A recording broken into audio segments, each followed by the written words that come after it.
Assalamualaikum warahmatullahi wabarakatuh. Selamat malam semuanya, selamat malam Bapak Oktavian.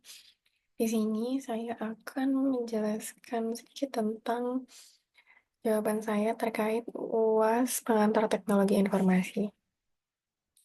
Di soal yang pertama, jelaskan internet dan intranet. Bagaimana tantangan, ancaman, dan perbedaan dari keduanya? Apa saja hal produktif dalam penggunaan internet? Di sini saya menjawab, internet adalah jaringan global yang menghubungkan miliaran perangkat di seluruh dunia melalui protokol komunikasi standar seperti TCP atau IP. Internet memungkinkan pertukaran informasi secara luas melalui berbagai layanan seperti website, email, media sosial, dan cloud computing. Sementara itu, intranet adalah jaringan internal yang membahas pada suatu organisasi atau perusahaan, berfungsi untuk mendukung komunikasi dan kolaborasi internal melalui portal, database, dan aplikasi berbasis web yang hanya dapat diakses oleh pengguna tertentu. Perbedaan utama antara internet dan intranet terletak pada cakupan dan aksesibilitasnya.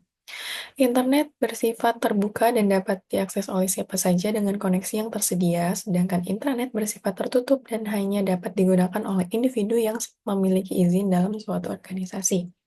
Selain itu, intranet menawarkan berbagai sumber daya publik yang terus berkembang, sementara intranet lebih berfokus pada informasi dan aplikasi khusus yang relevan dengan kebutuhan internal perusahaan. Salah satu tantangan utama internet adalah keamanan data. Karena sifatnya yang terbuka, internet rentan terhadap serangan cyber seperti peretasan, pencurian identitas, dan penyebaran malware.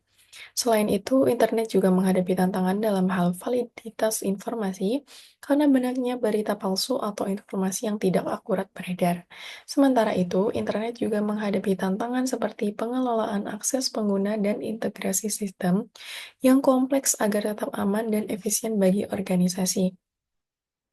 Ancaman yang dihadapi internet mencakup serangan DDoS atau Distributed Denial of Service, phishing, dan eksploitasi celah keamanan yang dapat mengakibatkan kerugian finansial dan kebocoran data pribadi. Di sisi lain, internet lebih rentan terhadap ancaman dari dalam organisasi, seperti penyalahgunaan akses oleh karyawan, kebocoran informasi sensitif, atau lemahnya sistem autentifikasi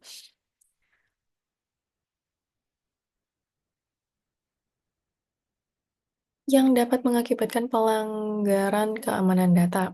Oleh karena itu, baik internet maupun intranet memerlukan sistem keamanan yang kuat, termasuk firewall, enkripsi, dan kebijakan akses yang ketat. Meskipun memiliki berbagai tantangan, internet tetap menjadi alat yang sangat produktif dalam kehidupan sehari-hari. Dalam dunia bisnis, internet memungkinkan komunikasi yang cepat melalui email, konferensi video, dan sistem manajemen proyek berbasis cloud. Dalam pendidikan, internet menyediakan akses ke sumber belajar yang luas, termasuk kursus online, jurnal akademik, dan perpustakaan digital. Selain itu, internet juga mendukung produktivitas dalam berbagai bidang seperti e-commerce, pemasaran digital, dan pengembangan perangkat lunak. Lalu di soal yang nomor 2, bagaimana suatu perusahaan dapat memastikan bahwa profesional IT mereka menjalankan tugas mereka dengan mematuhi standar etika dan profesionalisme, terutama dalam penanganan data pelanggan dan privasi? Apa saja usaha untuk meningkatkan kemampuan profesional di bidang teknologi komputer dan informasi? Nah, perusahaan dapat memastikan bahwa profesional IT mereka menjalankan tugas dengan mematuhi standar etika dan profesionalisme melalui berbagai langkah strategis. Salah satu cara utama adalah menerapkan kebijakan etika dan kepatuhan yang jelas. Perusahaan harus memiliki kode etik tertulis yang mencakup prinsip-prinsip dalam penanganan data pelanggan, privasi, dan keamanan informasi. Setiap profesional IT perlu memahami pentingnya menjaga kerahasiaan dan data, serta mengikuti regulasi yang berlaku seperti GDPR atau General Data Protection Regulation di Eropa atau UU Perlindungan Data Pribadi di berbagai negara. Selain itu, perusahaan harus memastikan bahwa standar operasional prosedur atau SOP yang berkaitan dengan keamanan informasi diterapkan dengan baik. SOP ini mencakup kebijakan akses data, enkripsi, penggunaan kata sandi yang aman, serta batasan hak akses sesuai dengan tanggung jawab masing-masing individu dalam perusahaan. Dengan dengan demikian, risiko kebocoran atau penyalahgunaan data dapat diminimalkan.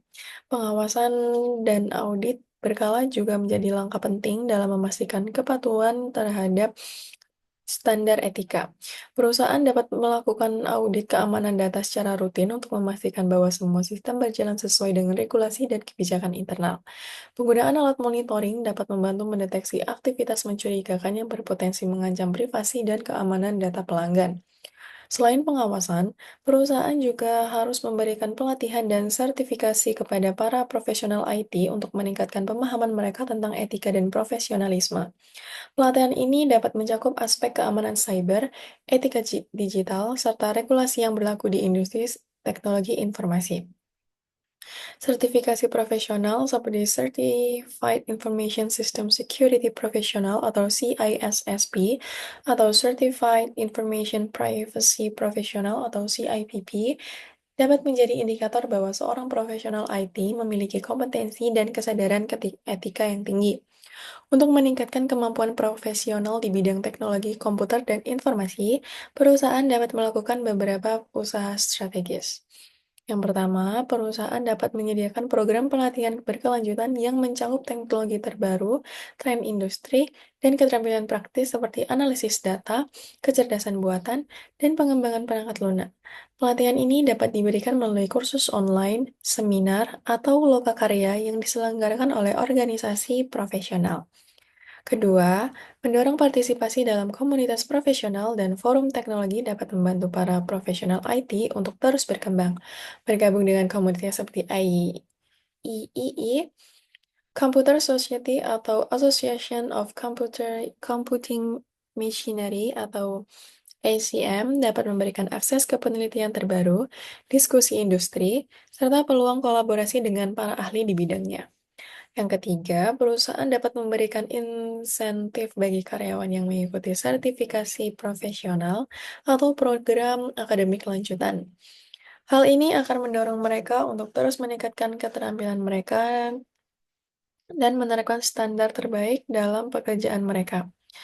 Dengan menerapkan kebijakan etika yang jelas, melakukan pengawasan yang ketat, serta menyediakan pelatihan berkelanjutan, perusahaan dapat memastikan bahwa para profesional IT mereka menjalankan tugas dengan penuh tanggung jawab, menjaga privasi pelanggan, dan terus meningkatkan kompetensi mereka dalam dunia teknologi yang terus berkembang. Yang selanjutnya, apa sih yang dimaksud dengan sistem informasi fungsional? Jelaskan beberapa jenis dari sistem informasi fungsional. Nah, sistem informasi fungsional adalah sistem yang dirancang untuk mendukung aktivitas dan fungsi tertentu dalam suatu organisasi. Sistem ini membantu dalam pengelolaan data, pengambilan keputusan, dan peningkatan efisiensi operasional di berbagai departemen seperti keuangan, pemasaran, produksi, dan sumber daya manusia. Sistem informasi fungsional berperan dalam meningkatkan otomatisasi proses bisnis serta memungkinkan koordinasi yang lebih baik antar bagian dalam perusahaan. Nah, berikut adalah beberapa jenis informasi fungsional yang umum digunakan dalam organisasi. Nah, yang pertama, sistem informasi akuntansi dan keuangan atau Accounting and Financial Information System. Sistem ini digunakan untuk mengelola transaksi keuangan dan laporan akuntansi. Contohnya seperti sistem pencatatan transaksi keuangan, pengelolaan anggaran, manajemen pajak, serta pelaporan keuangan. Sistem ini membantu perusahaan dalam menjaga transparansi keuangan dan memastikan kepatuhan terhadap regulasi yang berlaku. Lalu yang kedua ada sistem informasi sumber daya manusia atau Human Resource Information System atau HRIS. Sistem ini membantu dalam manajemen tenaga kerja termasuk perekrutan, pelatihan, penilaian kinerja, dan penggajian. Dengan HRIS, perusahaan dapat mengelola data karyawan dengan lebih efisien dan memastikan bahwa kebijakan sumber daya manusia diterapkan dengan baik.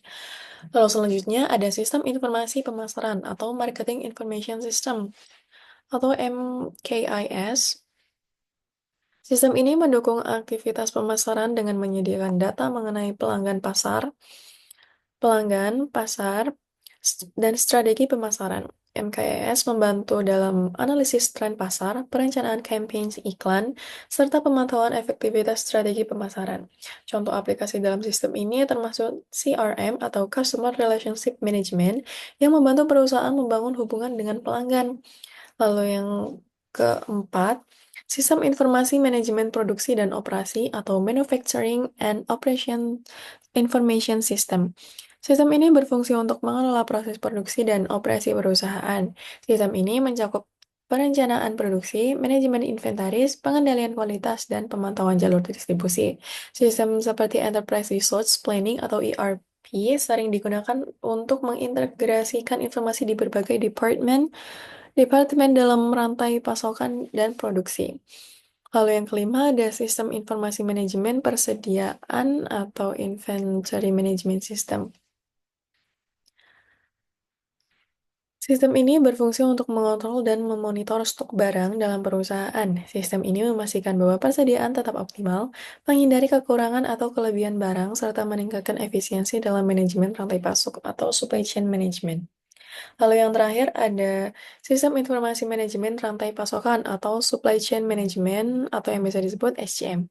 SCM membantu perusahaan dalam mengelola aliran barang, informasi, dan keuangan dari pemasok hingga pelanggan. Dengan SCM, perusahaan dapat meningkatkan efisiensi dalam distribusi, mengurangi biaya operasional, serta meningkatkan kepuasan pelanggan. Lalu soal selanjutnya, dalam era teknologi yang berkembang pesat, sejauh mana sistem akuntansi dan keuangan dapat mengintegrasikan kecerdasan buatan atau AI untuk meningkatkan analisis dan prediksi keuangan? Nah, dalam era teknologi yang berkembang pesat, kecerdasan buatan atau artificial intelligence atau AI telah menjadi komponen penting dalam sistem akuntansi dan keuangan. AI mampu mengolah data dalam jumlah besar secara cepat dan akurat, memungkinkan perusahaan untuk meningkatkan efisiensi, mendeteksi anomali, serta membuat prediksi keuangan yang lebih tepat. Yang pertama, ada otomatisasi proses akuntansi. AI memungkinkan otomatisasi berbagai tugas akuntansi rutin seperti pencatatan transaksi, pengelompokan data keuangan, dan pembuatan laporan keuangan. Dengan otomatisasi ini, perusahaan dapat mengurangi kesalahan manusia, meningkatkan akurasi laporan, dan mempercepat proses audit serta pelaporan pajak. Lalu selanjutnya ada analisis data keuangan dan yang lebih akurat. AI dapat mengolah data keuangan dalam jumlah besar dengan cepat dan mengidentifikasi pola-pola yang tidak mudah terlihat oleh manusia. Teknologi ini digunakan dalam analisis tren keuangan, membantu perusahaan memahami faktor-faktor yang mempengaruhi profitabilitas, arus kas, dan biaya operasional. Dengan analisis berbasis AI, perusahaan dapat membuat keputusan keuangan yang lebih tepat dan berbasis data. Lalu yang ketiga, ada prediksi keuangan dan manajemen risiko. Salah satu keunggulan utama AI dalam sistem akuntansi adalah kemampuannya dalam melakukan prediksi keuangan berdasarkan data historis dan variabel ekonomi lainnya. Algoritma machine learning dapat digunakan untuk memperkirakan arus kas masa depan, memprediksi fluktuasi harga saham, dan memperkirakan arus kas masa depan, dan mengantisipasi perubahan kondisi pasar. Selain itu, AI juga dapat membantu dalam manajemen risiko dengan mengidentifikasi pola transaksi yang mencurigakan dan mencegah potensi kerugian akibat fraud atau kesalahan akuntansi. Lalu selanjutnya, ada deteksi dan pencegahan kecurangan atau fraud detection. AI memiliki kemampuan mendeteksi anomali dan aktivitas mencurigakan dalam sistem keuangan. Dengan teknologi seperti Natural Language Processing atau NLP dan Machine Learning, AI dapat menganalisis transaksi secara real-time, membandingkannya dengan pola yang ada, dan memberikan peringatan jika ditemukan transaksi yang tidak wajar. Hal ini sangat berguna dalam mencegah pencucian uang, penipuan kartu kredit, dan manipulasi laporan keuangan. Lalu ada chatbot dan asisten virtual untuk layanan. Nah, keuangan AI juga diterapkan dalam bentuk chatbot dan asisten virtual untuk membantu pengguna dalam memahami laporan keuangan, mengelola anggaran, atau memberikan saran investasi. Dengan dukungan AI, perusahaan dapat meningkatkan layanan pelanggan di bidang keuangan dengan memberikan jawaban cepat dan akurat terhadap pertanyaan terkait laporan keuangan atau transaksi. Lalu yang terakhir ada peningkatan efisiensi dalam audit dan kepatuhan. Regulasi AI dapat membantu dalam audit otomatis dengan memeriksa setiap transaksi berdasarkan aturan yang telah ditetapkan, mengidentifikasi kesalahan, dan memastikan kepatuhan terhadap regulasi keuangan yang berlaku. Hal ini sangat berguna bagi perusahaan yang beroperasi di industri yang ketat terhadap aturan keuangan seperti perbankan dan asuransi. Lalu soal yang kelima yaitu jelaskan konsep penjualan dengan konsep pemasaran. Bagaimana Anda mendefinisikan online marketing dengan offline marketing? Berikan contoh ilustrasinya. Nah, konsep penjualan dan pemasaran memiliki perbedaan mendasar dalam pendekatannya terhadap pelanggan dan strategi bisnis. Konsep penjualan berfokus pada usaha menjual produk atau jasa dengan menekankan teknik penjualan agresif, promosi, dan persuasi kepada pelanggan agar melakukan pembelian.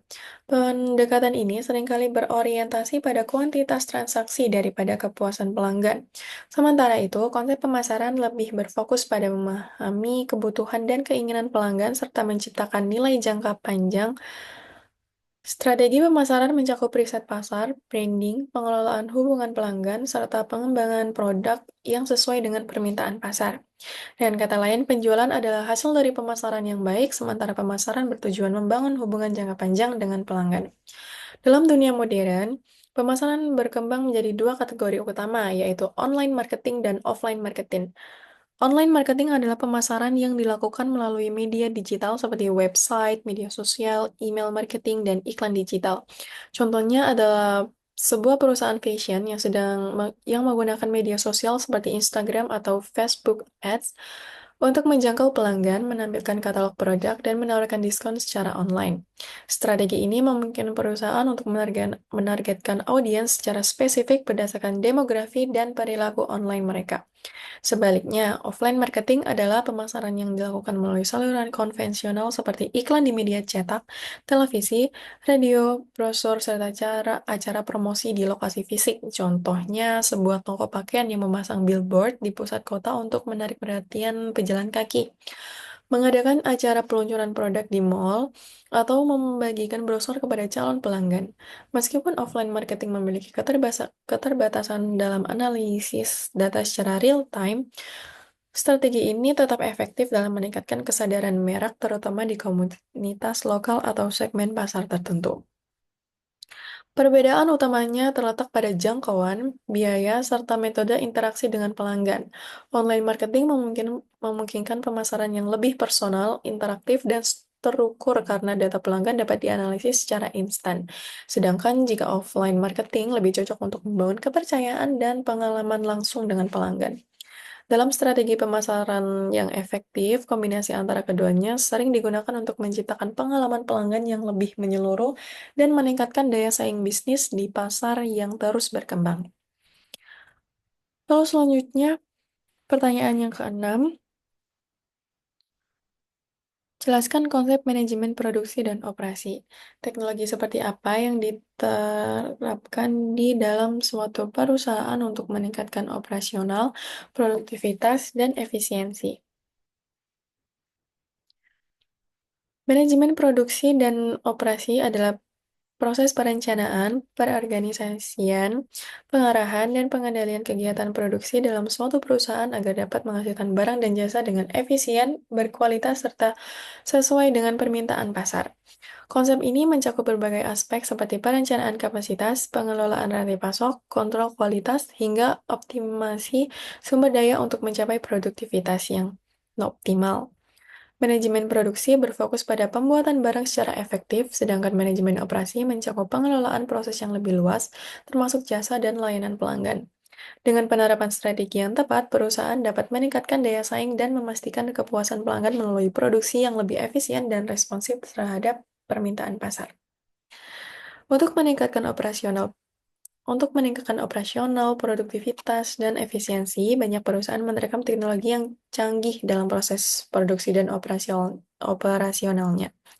Salah satu teknologi utama yang digunakan adalah automasi industri seperti robotika dan mesin pintar yang membantu meningkatkan kecepatan dan akurasi dalam produksi, sekaligus mengurangi kesalahan manusia. Selain itu, teknologi Internet of Things atau IoT memungkinkan perusahaan untuk menghubungkan dan memantau perangkat produksi secara real time, memberikan data yang dapat digunakan untuk optimasi operasional dan pemeliharaan prediktif.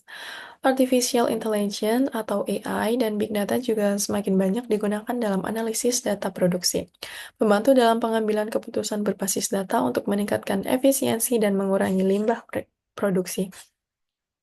Teknologi lain yang banyak diterapkan yaitu Enterprise Resource Planning atau ERP, yaitu sistem integrasi yang membawa beberapa aspek operasional termasuk inventaris, pengadaan bahan baku, produksi, hingga distribusi. Dengan ERP, perusahaan dapat menyelaraskan berbagai fungsi bisnis, menghindari pemborosan, dan meningkatkan efektivitas manajemen rantai pasok. Selain itu, konsep Lean Manufacturing Just in Time atau GIT sering diterapkan untuk mengurangi biaya produksi dengan memastikan bahwa bahan baku hanya dipesan dan digunakan saat dibutuhkan, sehingga mengurangi kelebihan stok dan pemborosan sumber daya.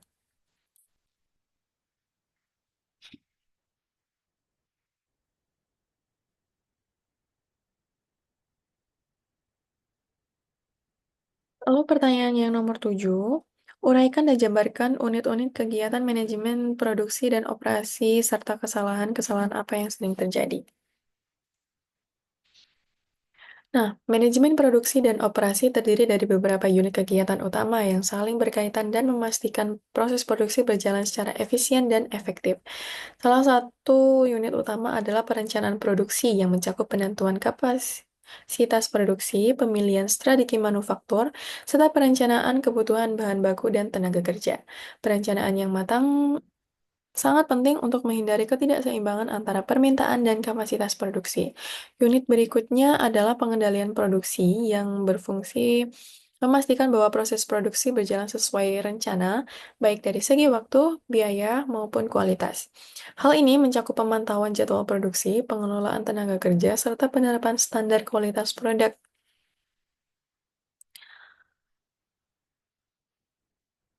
Nah, dalam pelaksanaan kegiatan produksi dan operasi, seringkali terjadi beberapa kesalahan yang dapat berdampak negatif terhadap efisiensi dari hasil produk.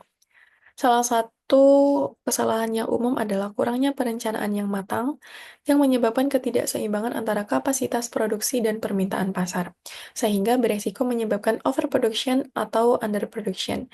Kesalahan lainnya adalah manajemen stok yang buruk, seperti kelebihan persediaan yang meningkatkan biaya penyimpanan atau kekurangan stok yang menyebabkan keterlambatan produksi. Selain itu, kegagalan dalam pengendalian kualitas sering terjadi yang berakibat pada produk cacat atau tidak memenuhi standar sehingga meningkatkan tingkat pengembalian produk dan menurunkan kepuasan pelanggan. Kesalahan dalam manajemen tenaga kerja seperti kurangnya pelatihan dan koordinasi juga sering menjadi penyebab inefisiensi dalam produksi. Karyawan tidak memiliki keterampilan yang sesuai dapat menyebabkan kesalahan dalam proses produksi dan meningkatkan tingkat kecacatan produk. Selain itu, kurangnya pemeliharaan peralatan produksi dapat menyebabkan gangguan operasional, downtime yang tidak terduga, dan biaya perbaikan yang tinggi. Terakhir, kegagalan dalam mengadopsi teknologi modern dan sistem digital juga dapat menghambat daya saing perusahaan karena proses produksi menjadi kurang efisien dibanding pesaing yang telah menerapkan otomatisasi dan analisis berbasis data. Lalu yang terakhir, bagaimana manfaat robot dalam dunia industri serta jelaskan mengenai CAD atau CAM dan CIM. Dalam dunia industri modern, robot memiliki peran yang sangat penting dalam meningkatkan efisiensi, produktivitas, dan kualitas produksi. Manfaat utama robot dalam industri adalah otomatisasi tugas repetitif yang memungkinkan produksi berjalan lebih cepat dan konsisten tanpa kelelahan seperti yang dialami oleh pekerja manusia.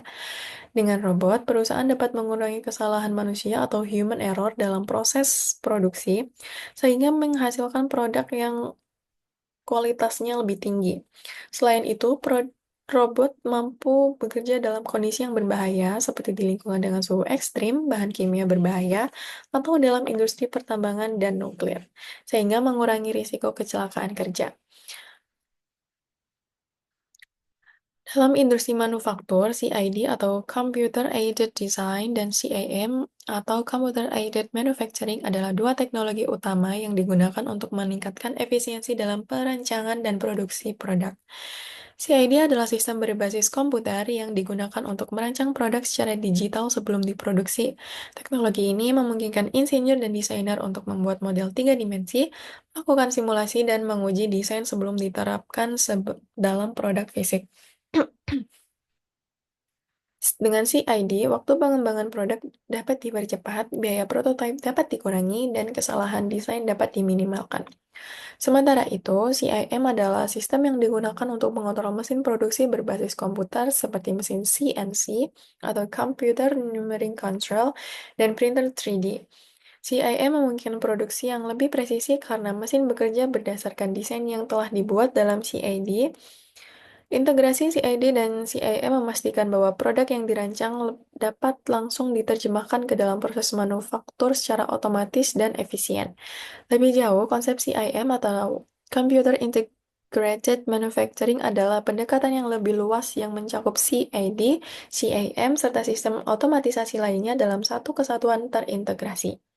CIM memungkinkan seluruh proses produksi mulai dari desain, perencanaan, manufaktur, hingga pengendalian kualitas dikendalikan secara digital dan terhubung dalam satu sistem.